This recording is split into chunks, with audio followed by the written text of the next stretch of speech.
ಹಾಗೂ ವೇದಿಕೆಯ ಮೇಲಿರ್ತಕ್ಕಂಥ ಎಲ್ಲ ನಮ್ಮ ನಾವು ಗಮನಿಸ್ಕೊಂಡು ಬಂದಾಗ ಸುಮಾರು 45-50 ವರ್ಷಗಳ 12:30 ದಯವಿಟ್ಟು ಎಲ್ಲ ಕೂತ್ಕೋಬೇಕು, ಹೇಳ್ಬಾರ್ದು, ಕೂತ್ಕೋಬೇಕು. ಧನ್ಯವಾದಗಳನ್ನ ತಿಳಿಸಿ ನನ್ನ ಮಾತನ್ನ ಮುಗಿಸ್ತೇನೆ. ಜೈ ಹಿಂದ್, ಜೈ ಕರ್ನಾಟಕ. ಜಿಲ್ಲೆಯ doctor M C Sudhakar sir ಅವರಿಗೆ ಒಂದು ಜೋರಾದ ಚಪ್ಪಾಳೆ ಬರಲಿ ಅಂತ ನಾನು ನಿಮ್ಮಲ್ಲಿ ಕೇಳ್ಕೊಳ್ತೀನಿ ಬಂಧುಗಳೇ. ಅದುವೇ ಸವಲತ್ತುಗಳನ್ನ ಪಡೆಯುವುದಕ್ಕೆ ಈ ಫಲಾನುಭವಿಗಳಿಗೆ ಸವಲತ್ತು ವಿತರಣೆ ಹೇಳ್ತೀನಿ. ಅವರೆಲ್ಲರೂ ಕೂಡ ಬಂದು ಈ ಒಂದು ಕಂದಾಯ ಗ್ರಾಮ 2.0 ಅಡಿಯಲ್ಲಿ ವಿಶೇಷ ಅಭಿಯಾನವನ್ನು ಮಾರ್ಗದರ್ಶನದಲ್ಲಿ ಹಮ್ಮಿಕೊಂಡಿದ್ದು ಈಗಾಗಲೇ ಸುಮಾರು 1,800 ಒಟ್ಟು ಸಾಂಕೇತಿಕವಾಗಿ ಇದೀಗ 24 ಜನಕ್ಕೆ ಕಂದಾಯ ಸೇವೆಗಳ ವಿವಿಧ ಯೋಜನೆಗಳ ಅಡಿಯಲ್ಲಿ ದಾಖಲಾತಿಗಳನ್ನ ಹಕ್ಕುಪತ್ರಗಳನ್ನ ವಿತರಣೆ ಮಾಡಲಾಗಿದೆ.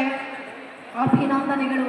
ಇನ್ನು ಉಳಿದಂಥವರಿಗೆ ನೀವಿದ್ದಲ್ಲಿಯೇ ಅಧಿಕಾರಿಗಳು ನಿಮಗೆ ಸಂಬಂಧಪಟ್ಟಂತಹ ಇವರು ಸಾಮಾಜಿಕ ಭದ್ರತಾ ಯೋಜನೆಯ ಅಡಿಯಲ್ಲಿ ಪೆನ್ಷನ್ ಸ್ಕೀಮ್ ಕನಿಶೆಟ್ಟಿಹಳ್ಳಿಯ ಮರಮ್ಮ,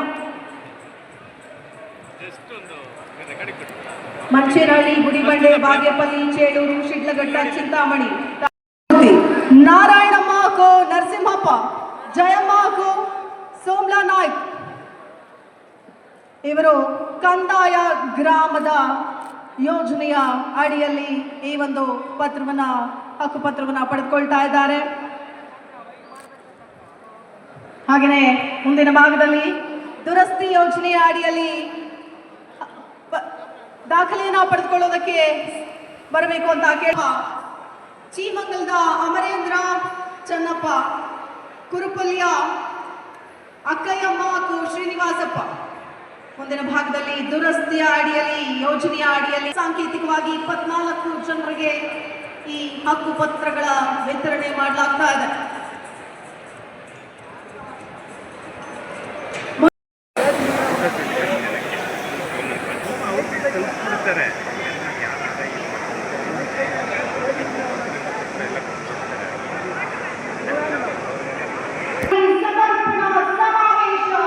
ಕಾರ್ಯಕ್ರಮ ಇವತ್ತು 25,000ಕ್ಕಿಂತ ಹೆಚ್ಚು ಫಲಾನುಭವಿಗಳಿಗೆ ನಾವು ಈ ಸವಲತ್ತು, ಈ ಹಕ್ಕುಪತ್ರಗಳನ್ನು ಕೊಡುವಂಥದ್ದು. ಪೌತಿ ಖಾತೆ, ಕಂದಾಯ ಗ್ರಾಮಗಳ ಹಕ್ಕುಪತ್ರ ಸುಮಾರು 2,000 ಹಕ್ಕುಪತ್ರಗಳನ್ನು ಕೊಡುವಂಥದ್ದು. ಮುಂದಿನ ದಿನಗಳಲ್ಲಿ ಈಗಾಗಲೇ ಸುಮಾರು 1,864 ಜನವಸತಿಗಳನ್ನು ಗುರುತಿಸಿದ್ದೇವೆ. ಸುಮಾರು 59,000ಕ್ಕಿಂತ ಹೆಚ್ಚು ಹಕ್ಕುಪತ್ರಗಳನ್ನು ನೀಡಬಹುದು ಅಂತಕ್ಕಂಥ ಒಂದು ಪ್ರಾಥಮಿಕ ಮಾಹಿತಿಯನ್ನು ಕಲೆ ಹಾಕಿದ್ದೀವಿ. ಅದು ಹೇಗೆ ಅಂದರೆ ಕೆಲವು ಜನವಸತಿಗಳು 10 ಮನೆಗಿಂತ ಹೆಚ್ಚಿರ್ತಕ್ಕಂಥದ್ದು ಕಂದಾಯ ಗ್ರಾಮ 1 ಅಂತಕ್ಕಂಥದ್ದು, 10 ಮನೆಗಳಿಗಿಂತ ಕಮ್ಮಿ ಇರ್ತಕ್ಕಂಥದ್ದನ್ನ ಮುಂದಿನ ಹಂತದಲ್ಲಿ ಅದನ್ನ ಕಂದಾಯ ಎಲ್ಲರ ಮಾಹಿತಿಯನ್ನ ಕಲೆ ಹಾಕ್ತಕ್ಕಂಥ ಕೆಲಸವನ್ನ ನಾವು ಮಾಡ್ತಾ ಇದ್ದೇವೆ. ಅದರಿಂದ ಈ ರೀತಿ ಹಲವಾರು ಕ್ರಮಗಳನ್ನ ನಾವು ಸುಧಾರಣಾ ಕ್ರಮಗಳನ್ನ ತೆಗೆದುಕೊಳ್ತಾ ಇದ್ದೀವಿ. ಅದರಿಂದ ನಾನು ತಮ್ಗೆ ಹೇಳ್ತಕ್ಕಂಥದ್ದು, ದಯವಿಟ್ಟು ತಾವು ಯೋಚನೆ ಮಾಡಿ ಯಾವ ರೀತಿಯಾದಂಥ ಆಡಳಿತದ ಒಂದು ವ್ಯವಸ್ಥೆ, ಒಂದು ಬದಲಾವಣೆ ಕಂಡಿದೆ ಅಂತಕ್ಕಂಥದ್ದನ್ನ ನೀವು ಯೋಚನೆ ಮಾಡಬೇಕು. ಇವತ್ತು ಯಾರಿಗೇ ಆಗಲಿ ಯಾವುದೇ ಸರ್ಕಾರ ಬಂದರೆ ಜನರಿಗೆ ಮೂಲವಾಗಿರ್ತಕ್ಕಂಥ ಸಮಸ್ಯೆ ಕಂದಾಯ ಇಲಾಖೆ, ಹೆಚ್ಚು ಜನ ಸಂಪರ್ಕ, ಜನರಿಗೆ ತೊಂದರೆ ಆಗ್ತಕ್ಕಂಥ ಒಂದು ಇಲಾಖೆ ಯಾವುದಾದಿದ್ರೆ ಅದು ಕಂದಾಯ ಇಲಾಖೆ.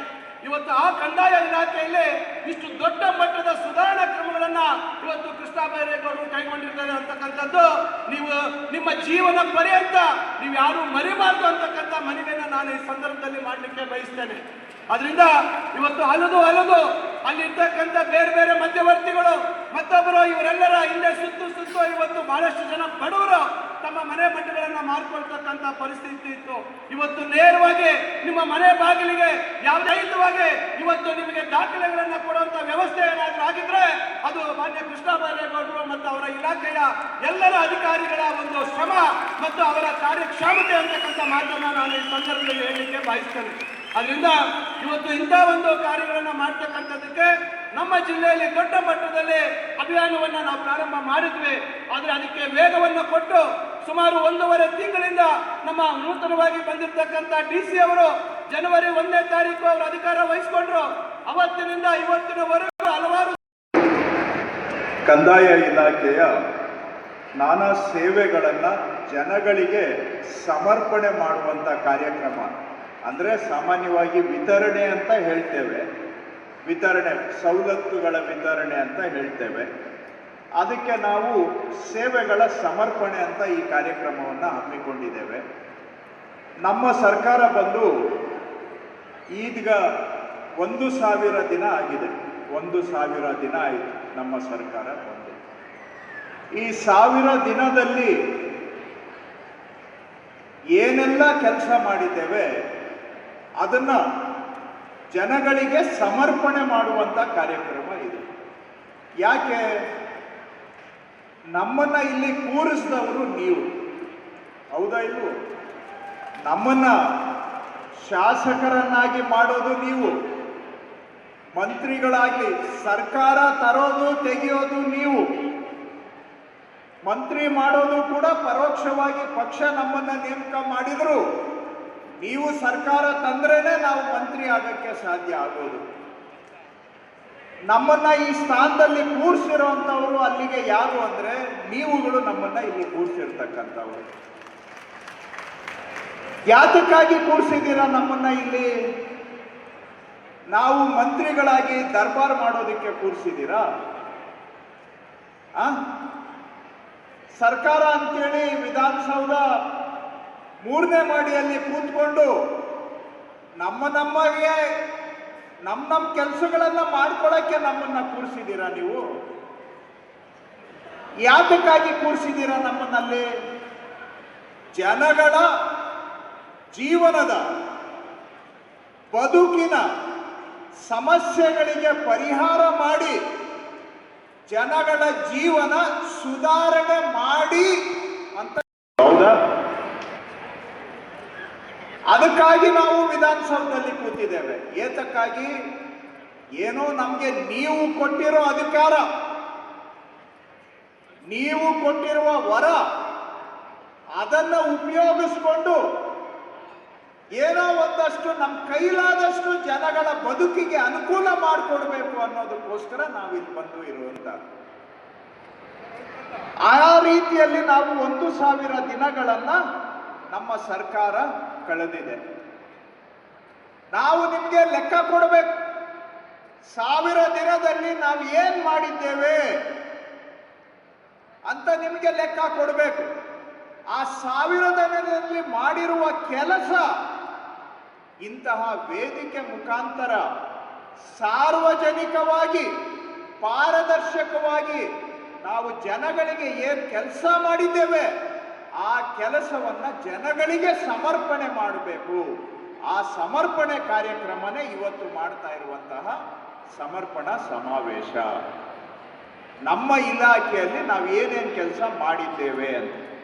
ಈಗ ಈ ಜಿಲ್ಲೆಯನ್ನೇ ತಗೊಳ್ಳೋದಾದ್ರೆ ಇವತ್ತು ಸುಮಾರು 3,000 ಕುಟುಂಬಗಳಿಗೆ ಯಾವುದೋ ಕಾಲದಲ್ಲಿ, ಬಹುಶಃ ಇಲ್ಲಿ ಕೂತಿದ್ದಾರೆ, ಅವರ ತಾತನ ಕಾಲದಲ್ಲಿ ಮಂಜೂರಾಗಿದ್ದಂತ ಸರ್ಕಾರದ ಜಮೀನಿಗೆ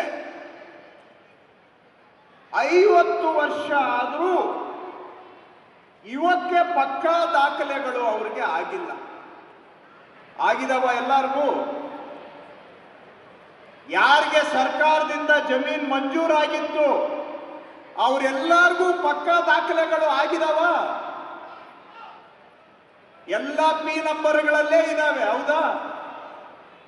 ಪಿ ನಂಬರ್ಗಳಲ್ಲಿ ಇದಾವೆ ಅಂದ್ರೆ ಕೋಡಿ ಆಗಿಲ್ಲ, ಸರ್ವೆ ಸ್ಕೆಚ್ ಆಗಿಲ್ಲ, ಹೊಸ ನಂಬರ್ ಬಂದಿಲ್ಲ, ಹೊಸ RTC ಕೂಡ ಬಂದಿಲ್ಲ. ಈ ತರಹ ಎಷ್ಟು ವರ್ಷದಿಂದ ಅವರು ಹಂಗಿದ್ದಾರೆ? 20 ವರ್ಷ, 40 ವರ್ಷ ಹಂಗೆ ಇದ್ದಾರೆ. ಇವತ್ತು 1964ನೇ ಇಸ್ವಿಯಲ್ಲಿ ಸರ್ಕಾರದಿಂದ ಮಂಜೂರಾಗಿದ್ದಂತ ಜಮೀನು